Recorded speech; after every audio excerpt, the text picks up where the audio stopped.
Hello everybody and welcome to the Tuesday edition of Video Clips. And I'm going to start with an announcement that I think you're going to be really excited about because a bunch of you have emailed me and asked me about this.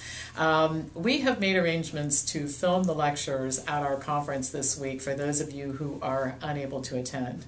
Now, we believe that being here is special. I mean, you get the opportunity to meet and mingle with some pretty amazing speakers, like-minded people, practitioners literally from all over the world, enjoy good food, see our corporate headquarters, and many other things. But we also recognize that for many people the trip is just not practical, particularly since so much of our membership and student base is all over the world. I mean, it's a very expensive trip to come here from Australia or New Zealand or Hong Kong, etc.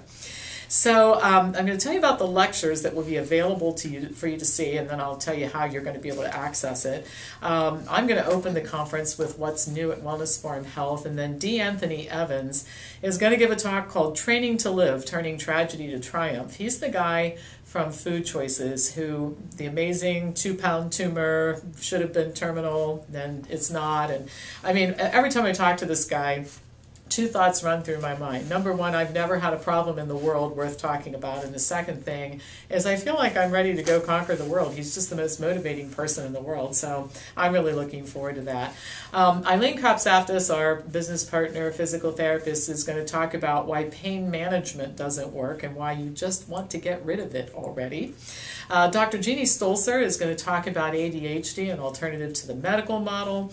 Michelle Cotterman is going to make an appearance and talk about the Ohio legislation that's currently pending to ban the mandatory flu vaccine in healthcare settings. And that's quite the interesting story, which I think you'll be interested in hearing about.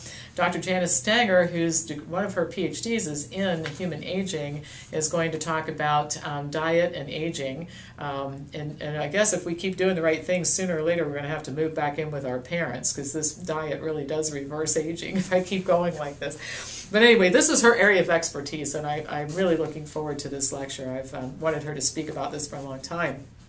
Our favorite psychiatrist, Dr. Peter Breggin, is going to talk about some of the difficulties that patients encounter withdrawing from drugs, and he's going to give some good advice for people who are dealing with this.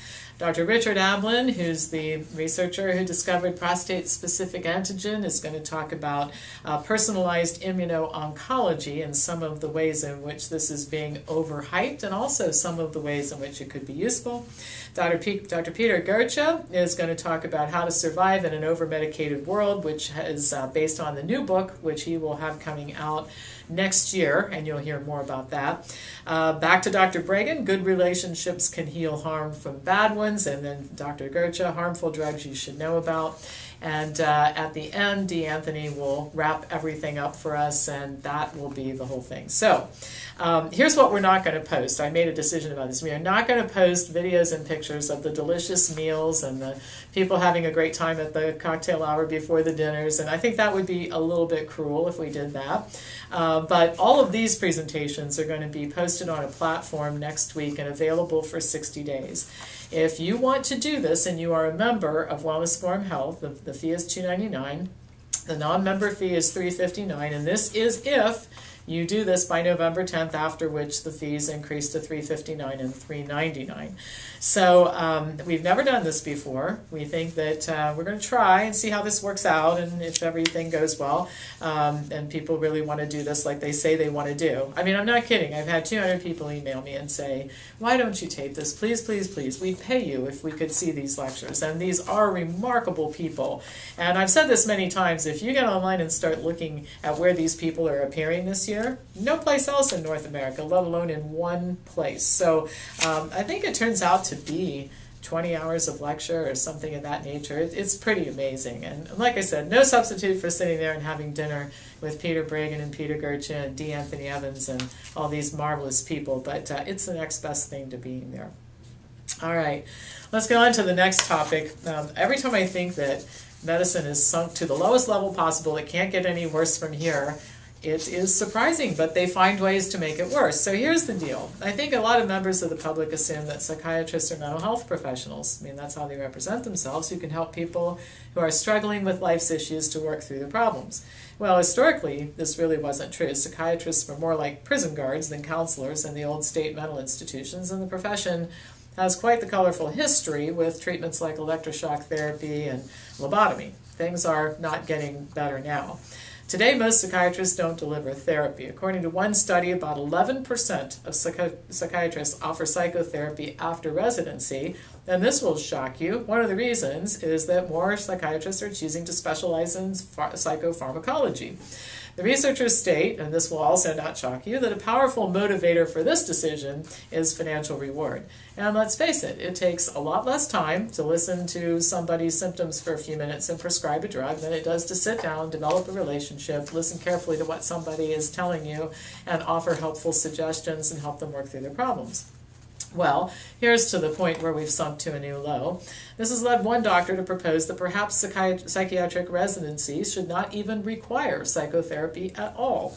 Dr. Jeffrey Vernon says that while some state that psychiatrists are not psychiatrists if they learn nothing about psychotherapy, he says, quote, a silent majority of psychiatrists are far less interested in psychotherapy than they claim to be. These students stay silent, according to Vernon, for fear of being labeled as biochemical reductionists, because it's socially unacceptable to refute the idea, and get this, in modern times, physical and chemical laws govern the brain and behavior. I really don't like this guy. Already, I don't like this guy. According to Vernon, this has resulted in, quote, woefully undertrained psychiatric diagnosticians and psychopharmacologists. I think they're woefully undertrained, but not quite in the way he's suggesting.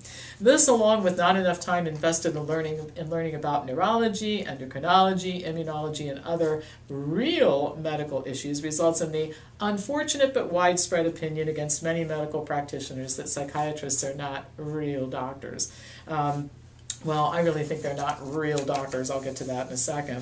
Vernon goes on to say that others, like social workers and psychologists, can deliver therapy, but, quote, there is no other professional that can do what a psychiatrist can. Isn't that the truth? In areas like diagnosis and prescribing of drugs. He points out that psychiatrists are medical doctors with an unlimited license to practice medicine who can do whatever they want, including the delivery of therapy. But he says there's no reason for the majority to forfeit valuable time learning therapy when they could be learning about how to drug people. He actually says that. I mean, I'm flabbergasted when I read this. So where do you start in responding to this? Well, Vernon is correct in asserting that psychiatrists are not considered real doctors by many people. There's a good reason for this. Real doctors take a Hippocratic oath to first do no harm. They show compassion to people who are ill and have problems, and they attempt to help them.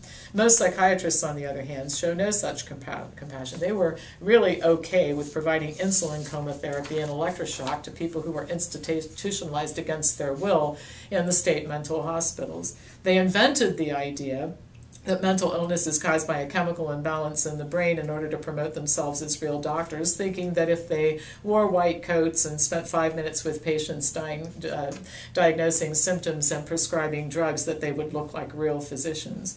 These are the people who categorized homosexuality as a disease and then changed their mind due to political and social pressure, and then proceeded to invent all kinds of other diseases so that the population of people that they could drug would be bigger. While not offering much in the way of help, almost 90% do not want to or know how to talk to anybody. They've succeeded in drugging 25% of the people in our country. And they're responsible for one of the most expensive failures of all time. These are not real doctors. These are real profiteers who have such disregard for human life that one of them is now proposing that almost all training be centered around drugging. In other words, let's stop even pretending that we're going to talk to anybody. By the way, Vernon is a psychiatrist in New York City. I'm warning you about that so that if any of you come across his name thinking, oh, I'll see if this guy is somebody who can help me, you'll know clearly he can't. Ronald Pies, the former editor of Psychiatric Times, says that the chemical imbalance theory was an urban legend that was not taken seriously by any real psychiatrist. When pressured, he backtracked, and then he said the chemical imbalance theory was a little white lie. Interesting.